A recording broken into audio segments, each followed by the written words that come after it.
어떻게 보면 지금까지는 내 뜻대로, 내 의지대로, 내 생각대로 살아왔다면 이제는 하나님께 여러분의 삶을 맡겨드리십시오.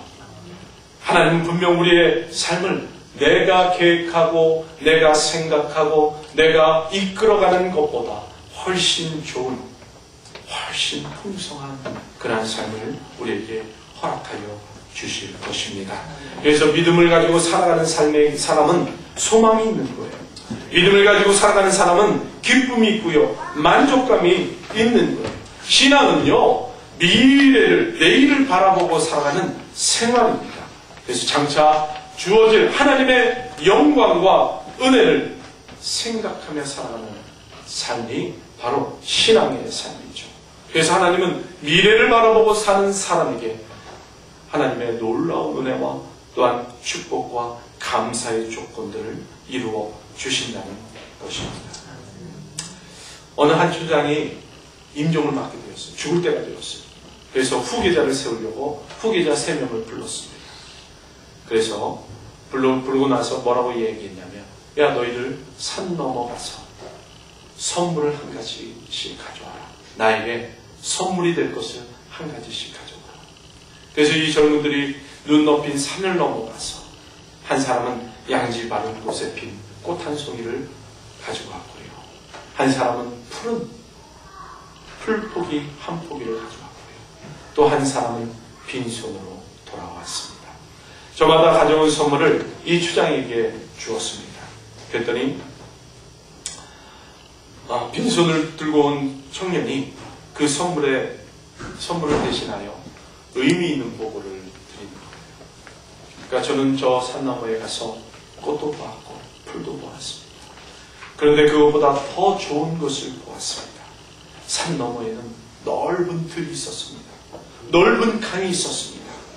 그곳은 장차 우리가 그곳으로, 우리 부족이 그곳에 가서 살아가도 충분히 넓은 그러한 곳이었습니다. 주장님, 얼른 일어나셔서 우리를 그곳으로 이끌어 주십시오. 누가 주장이 됐겠습니까? 예. 미래의 소망을 가지고 온 이 젊은이가 주장이 되었죠. 이것이 믿음의 세계입니다. 우리 앞에 놓여있는 즐거운 꿈, 소망, 그것을 간직하고 살아가는 것이 신앙입니다. 우리 앞에 놓여있는 미래를 바라보는 삶이죠. 그래서 신앙은 믿음을 가지고 있다는 것은 더 높은 곳을 향하여 나아가는 삶입니다. 그래서 감사는 믿음에서 주어지는 거예요. 우리가 그 높은 곳을 바라보며 감사하는 거죠. 하나님께서 우리의 삶을 변화시켜 줄 것을 바라보며 감사하는 것입니다. 사랑하는 성도 여러분, 하나님은 여러분들을 기다리고 계십니다. 여러분들이 하나님의 그 믿음의 성숙한 분량에 이르기까지 하나님은 우리를 기다리시고 그 기다림을 포기하지 않습니다. 만약에 사람들이라면 그럴 거예요. 왜 변화가 늦게 되느냐, 변화되지 않느냐. 야, 그렇게 훈련받았으면, 말씀 양육받았으면, 설교 말씀을 들으면 너희의 삶이 변해야 되는데 왜 변하지 않느냐? 라고 이야기할지도 모릅니다. 그러나 우리 하나님은 결단코 그렇게 말씀하지 않습니다. 우리를 기다려 주시고요, 우리의 마음이 회복되어지기를 원하시는 거죠. 그래서 하나님은 우리 또한 조급함, 이러한 마음을 버리기를 원하십니다. 하나님의 때가 필요합니다. 물론 우리가 감사하며 살아갈 때에 하나님께서 하나님의 때를 우리에게 이루어 주시겠지만, 그러나 우리가 정말 하나님의 모든 뜻을 이루며 살아가려면 우리 안에 있는 조급함을 버려야 합니다.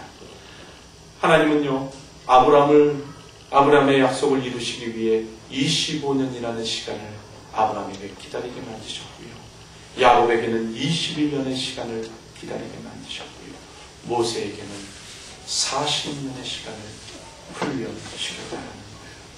그래서 우리가 하나님 뜻 안에 거하며 하나님의 뜻을 구할 때는 우리는 기다리며 인내하는 믿음을 가지고 있어야 합니다. 혹 여러분의 자녀에 대해서, 여러분의 남편에 대해서, 여러분의 아내에 대해서 하나님께서 그들에게 구원의 역사를 이루어 주시기를 원한다며 감사하시면서 인내하시면서 기다리면 하나님은 반드시 여러분의 마음의 소원을 이루어 주신다는 것입니다. 여러분, 기다림 속에 우리 주님이 계십니다. 그래서 성경 말씀 보면 무릇 기다리는 자에게나 구하는 영혼에게 여호와께서 선을 베푸시는도다. 사람이 여호와의 구원을 바라고 잠잠히 기다리면 좋도다. 예레미야가 3장 25절과 26절의 말씀입니다. 사랑하는 성도 여러분, 우리가 감사함으로 기다리면 하나님은 우리의 삶에 놀라운 은혜와 축복을 허락하여 주십니다. 바포드라는 사람이 쓴 하프타임이라는 책을 읽고 어떤 한 사람이 쓴 글을 소개해 드리겠습니다. 나는 지금의 삶에 매우 만족한다. 원하는 집도 장만했고 건강도 좋아지고 먹고 사는데 불편함도 없고 남편도 아이들도 건강하고 하는 일도 그럭저럭 잘 되고 하루하루 평안함을 느낀다. 더 이상 바라는 것은 탐심이며 죄악같이 여겨진다. 나와 같은 자에게 베푸신 하나님의 은혜가 너무 많아 오히려 죄송하리만큼 자족함을 느낀다.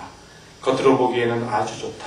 그러나 원하는 위치에 왔는데도 그 이면에는 답답함이 있다. 하루를 정리하는 늦은 저녁 나는 생각한다. 거의 매일 똑같은 상황이 반복되며 같은 일을 하고 있다. 거의 모든 일에 나와 내 가정에 집중된 삶이다. 다른 사람에게 대한 배려나 하나님 일에 대한 투자는 아주 적다. 간혹 공허함이 느껴져서 정말 인생이 별것 아니구나. 나는 염세적인 생각이 들곤 한다. 이것이 다가 아닐 텐데 조금은 잘못된 것 같다. 바포드의 말처럼 나의 인생을 점검할 필요를 느낀다. 나의 노년기를 어떻게 보낼까 생각 안 해본 적은 아니다. 복음의 불모지에서 복음을 전하고 싶기도 하다. 그러나 이 책을 보면서 극에서 극으로 옮긴 보다는 나의 자신의 경험과 지식, 하고 있는 일을 가지고 점진적으로 중심을 이동하는 것이 실패를 줄일 수 있다는 생각이다. 효과적인 후반기 삶을 위해 배움을 찾아보기도 하고 지금 하고 있는 일 속에서 의미 있는 일을 만들어 보는 것도 좋겠다. 신실한 그리스도인은 자기를 부인하고 날마다 제 십자가를 지고 예수님을 쫓는 삶을 살아야 하는 것이 마땅한데 아직도 나의 욕구를 충족시키기 위한 삶에 지나지 않는 나의 모습이 덧없어 보인다. 마음을 비우고 참된 나를 성령을 통해 조명받아 이타적인 삶을 살고 싶다. 보다 가치 있는 인간이 되고 싶다. 하나님께 존중이 여김받는 자가 되고 싶다. 내 아이들은 좀 더 하나님 중심의 점진적인 하나님 나라의 일꾼으로 키우고 싶다. 나의 부족함과 실패를 담지 않게 말이다. 어떻게 살 것인가 매일 생각해 봐야 되겠다. 그래서 작은 목표 하나씩 세우고 큰 일을 감당한 자로 훈련되고 싶다. 이 사람이 이제 한 사람이 자기 그 책을 읽고 바포드라는 사람의 하프타임이라는 책을 읽고 그가 이제 그 책에서 느낀 점을 간단하게 쓴 것인데요. 여러분, 많은 사람들이 그리스도인이라고 하면서도 그 안에 정말 만족감이 없이 사는 사람들이 너무나 많습니다. 혹 여러분은 어떠십니까? 여러분 진정으로 여러분의 삶에 만족하고 또한 하나님께서 주신 것에 대한 감사를 하고 살고 계십니까?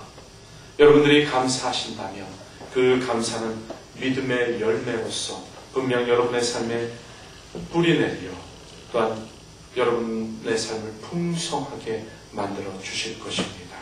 그러나 그렇지 못하다면 지금부터 여러분 감사의 모습으로 여러분의 삶에 아름다운 믿음의 열매를 맺어 나가시기를 축원합니다. 하나님께서 주신 나의 삶이 감사하고 지금 내 삶이 나의 가장 좋은 시기라는 것을 감사하십시오. 그러면 하나님께서는 오늘보다 내일보다 더 나은 미래를 여러분에게 허락하여 주실 것입니다. 그래서 감사가 여러분의 믿음의 열매가 되게 하시고 또한 감사를 통해 하나님의 풍성한 은혜를 누리시는 여러분들 되시기를 주님의 이름으로 축원합니다. 기도하겠습니다.